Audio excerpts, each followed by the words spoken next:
नमस्कार। 15 से 35 साल की उम्र के लड़के यानी कि मेल्स को जिनकी बॉडी हेयरी है यानी कि बॉडी पे नॉर्मल से ज़्यादा बाल हैं, उनको एक हेल्थ इशू आता है। उस इशू में उन्हें रीढ़ की हड्डी के निचले हिस्से में यानी कि कोकिक्स के भी नीचे बटक क्लेफ्ट के टॉप में शुरुआत में तो खुजली होती है, फिर वहां पे सूजन आ जाती है और अल्टीमेटली एक फोड़ा जैसा बन जाता है और यह फोड़ा ओपन हो जाएगा, उसमें से डिस्चार्ज निकलेगा। डिस्चार्ज लगातार निकल सकता है और यह बार बार होता है और केवल बार बार नहीं होता बल्कि एक से अधिक ओपनिंग्स भी हो जाती है। ये कंडीशन कहलाती है पाइलोनेडल डिजीज। पाइलोनेडल डिजीज एक सिस्ट फॉर्म में हो सकती है, पाइलोनेडल एब्सेस हो सकता है और पाइलोनेडल साइनस भी हो सकता है। यह कंडीशन रिकरेंट होती है, बार बार होती है। तो ये जो तीनों कंडीशंस हैं, इनका डिफरेंस क्या है? जो पाइलोनेडल वर्ड है ना, ये वर्ड लिया गया है पाइलस, एक लैटिन भाषा का शब्द है जिसका मतलब है हेयर। नाइडस मीन्स नेस्ट यानी कि नेस्ट ऑफ हेयर्स। पाइलोनेडल डिजीज में पाइलोनेडल साइनस क्या हुआ? साइनस ये हुआ एक नैरो ट्रैक है जो कि फोकस ऑफ इन्फेक्शन यानी कि सुपुरोशन के फोकस से डिस्चार्ज कर रहा है। अर्थात एक ऐसा ट्रैक, एक ऐसा रास्ता जिसमें से एब्सेस से पस बाहर आ रही है। तो जब वो इस एरिया में इस तरह से हो जाएगा, इसे कहेंगे पाइलोनेडल साइनस। एब्सेस इससे थोड़ा पहले की कंडीशन है। कलेक्शन ऑफ पस जब किसी भी पार्ट में हो जाएगा, साथ में होगा पेन, तो उसे कहेंगे एब्सेस। तो जब ये इस एरिया में होगा, इसको कहेंगे पाइलोनेडल एब्सेस। और जब एब्सेस फॉर्म नहीं हुआ और एक क्लोज्ड सैक है जिसमें फ्लूइड कलेक्टेड है, उसमें पेन नहीं है। जब पेन नहीं है, फ्लूइड कलेक्टेड है, तो इसे कहेंगे सिस्ट। और जब ये इस एरिया में, इसका नाम हो जाएगा पाइलोनेडल सिस्ट। तो कलेक्टिवली इन कंडीशनों को पाइलोनेडल डिजीज कह देते हैं। अधिकांश तो वो लोग भी नहीं जानते हैं जिन्हें ये प्रॉब्लम है कि हमें ऐसा क्यों हो गया है। उन्हें लगता है कि एक फोड़ा है जो बार बार हो रहा है। जिसको ये समस्या नहीं है उसके लिए लगता है कि ये किस बीमारी की बात कर रहे हैं, लेकिन जिसको ये प्रॉब्लम है वो इससे बहुत परेशान होते हैं। यह समस्या 10,000 लोगों में एक व्यक्ति को होती है और जिसको हो जाती है आमतौर पे बार बार एक फोड़ा सा बनता है, डिस्चार्ज निकलता है, कुछ दिन ऊज होता है, पेन तो होता ही है, खुजली भी होती है। ये मैं शुरू में आपको बता चुका हूं। इस फोड़े की या इस डिजीज की सबसे जो टिपिकल सिम्टम है ना, वो ये है कि पस के डिस्चार्ज के साथ अधिकांशतया हेयर्स बाहर आते हैं, मतलब बालों का गुच्छा बाहर आता रहता है और ये बालों का गुच्छा जो है वो उस ठीक होने में बाधा पहुंचाता है और यही कारण है कि ये बार बार होता है। यह समस्या किन लोगों को ज्यादा होने के चांसेस होते हैं? वो लोग जिनका शरीर भारी है, ओबीज लोगों को ये समस्या ज्यादा होती है। एज 15 साल से लेकर के 35 साल की उम्र तक के लोगों को। मेल्स ज्यादा प्रभावित होते हैं क्योंकि मेल की बॉडी हेयरी होती है, उन पे बाल ज्यादा रहते हैं। वो लोग जिनका लॉन्ग सिटिंग का काम है, स्टूडेंट्स और खास करके ड्राइवर्स। इसीलिए इस बीमारी का नाम भी जीप ड्राइवर्स डिजीज भी है। जो लोग अपने बॉडी की हाइजीन का ध्यान कम रखते हैं, कॉटन क्लॉथ कम और कुछ सिंथेटिक टाइप के कपड़े ज़्यादा पहनते हैं, जिनकी बॉडी स्वेट ज़्यादा करती है, पसीना ज़्यादा आता है, उन्हें भी यह कंडीशन होने के चांसेस अधिक हो जाते हैं।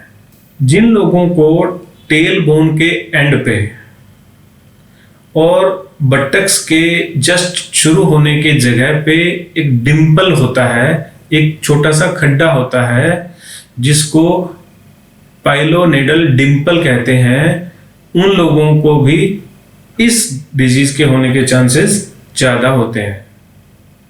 फैमिली हिस्ट्री भी एक इंपॉर्टेंट फैक्टर है। जिनके परिवार में फादर, ब्रदर, चाचा, किसी को भी ये कंडीशन है, उन्हें होने के चांसेस अधिक होते हैं।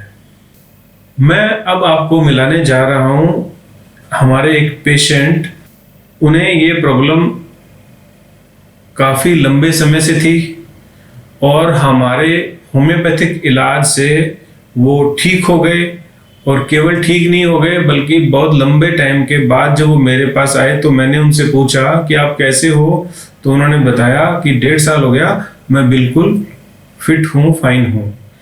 हमारे इलाज से पहले उन्होंने खूब सारा एलोपैथिक ट्रीटमेंट लिया था, काफ़ी लोगों ने उन्हें सर्जरी सजेस्ट की थी।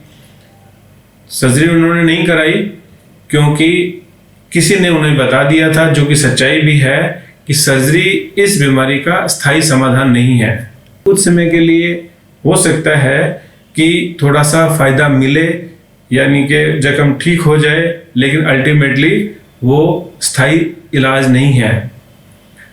पहली बात तो यह है कि सर्जरी में इस वुंड को सर्जरी करने के बाद में ओपन रखा जाता है। खुला जब रखा जाएगा तो हील होने में इसे 1.5-2 महीने लग जाते हैं। ठीक होने के बाद भी रिकरेंट होने के चांसेस बहुत ही ज़्यादा होते हैं, तो रोग बार बार हो जाता है। इसलिए उस व्यक्ति ने होम्योपैथिक ट्रीटमेंट प्रेफर किया। आइए मैं मिलाता हूँ इनसे। जी, क्या नाम है आपका? सर मेरा नाम कानाराम चौधरी है। हाँ कानाराम जी, आप जब 2 साल के पहले मेरे पास आए थे तो आपको क्या क्या समस्या थी? सर मेरे रीढ़ के हड्डी के नीचे कूल्हे के पास में एक फोड़ी सी थी, जिसमें से सूजन रहती थी, पस निकलता था और उसमें दर्द रहता था। वो समस्या आपको कितने समय से थी? आपके पास आने से लगभग 2 साल पहले से। 2 साल पहले से थी, ठीक है। तो मेरे पास आने से पहले तक आपने क्या क्या इलाज ले लिया था? कई डॉक्टरों को दिखाया, कईयों ने दवाइयाँ दी, दर्द की दी, कईयों ने ऑपरेशन की सलाह दी। ठीक है, तो वो ठीक हो जाता था या बार बार हो जाता था? जब तक सर दवाई लेते थे जब तक वो दर्द मिट जाता था, बाकी वो समस्या वैसे ही रहती थी। ठीक है, आप कुछ बता रहे थे उसमें बाल भी आते थे? जी सर, बाल आते थे। पस जो आती थी उसमें बाल आते थे। बाल आते थे, ठीक है। तो अब आप हमारे इलाज के बारे में बताएं कि आपने कितने दिन इलाज लिया था? 6 महीने लिया था आपसे इलाज।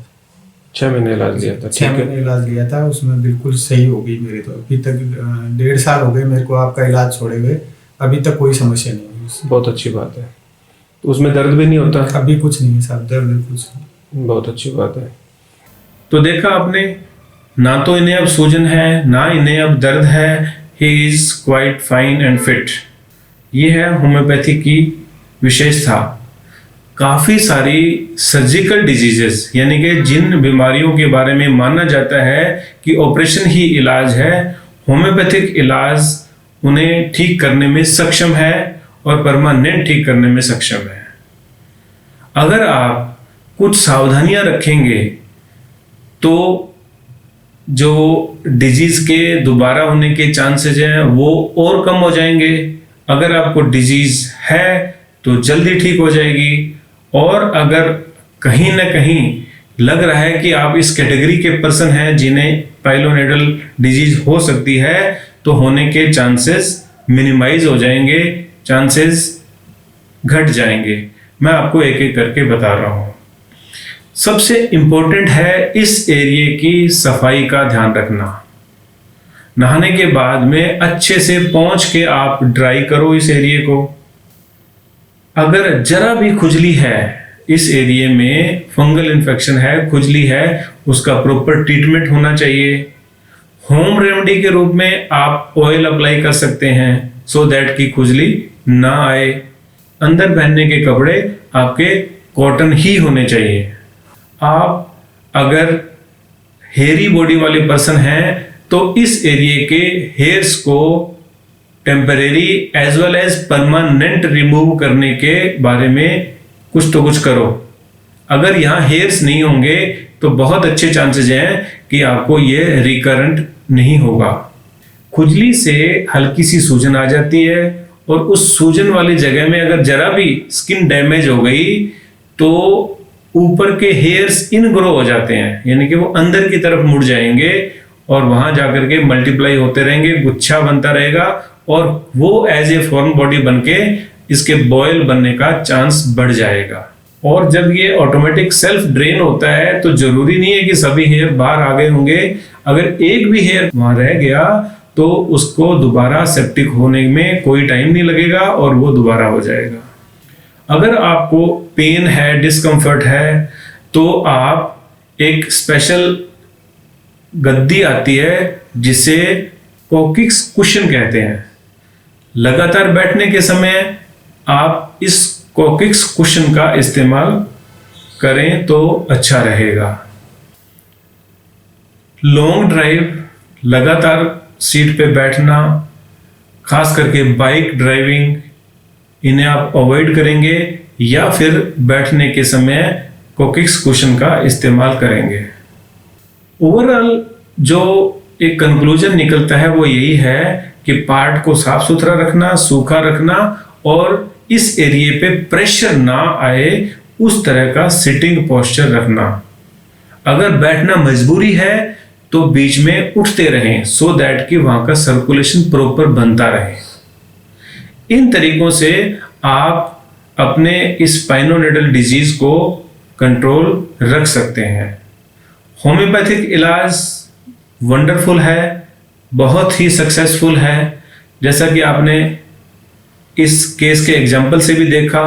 इसके अलावा भी हमारे पास अनेकों पेशेंट्स हैं जिनका पाइलोनेडल साइनस होम्योपैथिक ट्रीटमेंट के बाद स्थायी रूप से ठीक हो चुका है। आपको चाहिए कि आप अपने डॉक्टर को सब कुछ डिटेल बताएं। एब्सेस के रूप में है तो किस तरह का डिस्चार्ज हो रहा है, ग्रीन है, येलो है, ब्लड मिक्स्ड है, वो आपको बताना है। अगर पेन है, कैसा पेन है, जलन है, चुभन है, थ्रोबिंग पेन है, स्पेशल जो भी पेन के कैरेक्टर्स हैं वो आपको शेयर करने हैं। आपकी फिजिकल कॉन्स्टिट्यूशन को तो डॉक्टर ऑब्जर्व कर ही लेंगे कि आप थिन बॉडी वाले हैं, आप ओबीज हैं, आपको पसीना ज़्यादा आता है। बाकी जनरल जो सिम्टम्स हैं वो होम्योपैथिक डॉक्टर आपसे पूछ ही लेंगे, भूख, प्यास, नींद, मौसम में गर्मी ज़्यादा लगना, सर्दी ज़्यादा लगना, आपकी नेचर, आपका स्वभाव, ये सब कंक्लूजन करके होम्योपैथिक ट्रीटमेंट दिया जाता है। होम्योपैथिक इलाज के लिए जिन दवाइयों का इस्तेमाल हम लोग करते हैं वो मैं आपको एक एक करके बताने जा रहा हूँ।